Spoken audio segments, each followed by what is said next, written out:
Et justement, un petit coin de verdure va prendre place en plein Paris. Les toits d'un centre commercial qui est en pleine rénovation ont été totalement végétalisés. Une jolie prairie aussi grande qu'un terrain de foot et qui va devenir un repère pour tous les oiseaux en manque d'oxygène. Ces bulles de chlorophylle gagnent du terrain à la fois à Paris mais aussi dans d'autres grandes villes du monde. Christophe de Valambra, Daniel Lévy. Quand le printemps se décidera enfin, le champ de graminées fleurira.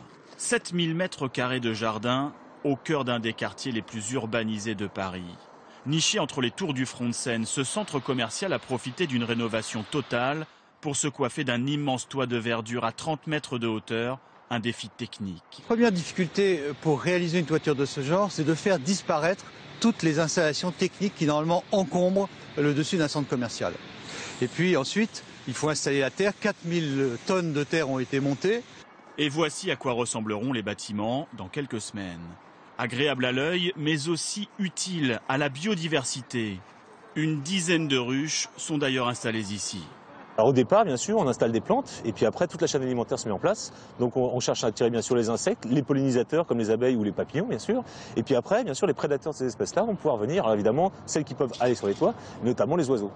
Les toits végétalisés fleurissent en ville. Ici, un collège parisien dont la coiffe de verdure apporte un peu de fraîcheur l'été. Et il y a plus utile encore. Au cœur de la ville, un potager profite du toit plat de l'immeuble pour cultiver les légumes en hauteur, à l'abri de la pollution. Les potagers sur les toits new-yorkais deviennent même de mini-sociétés maraîchères de proximité. Sur notre centre commercial, 800 mètres carrés de terrain accueilleront un potager associatif. C'est en fait toute une nouvelle logique d'urbanisme qui se met en place. À l'origine, le front de Seine, c'est un quartier utopique qui a été conçu autour du mythe de la voiture. Bon. Et aujourd'hui, effectivement, on est dans une nouvelle utopie, 50 ans après, mais cette fois-ci, elle tourne autour de l'homme, en fait.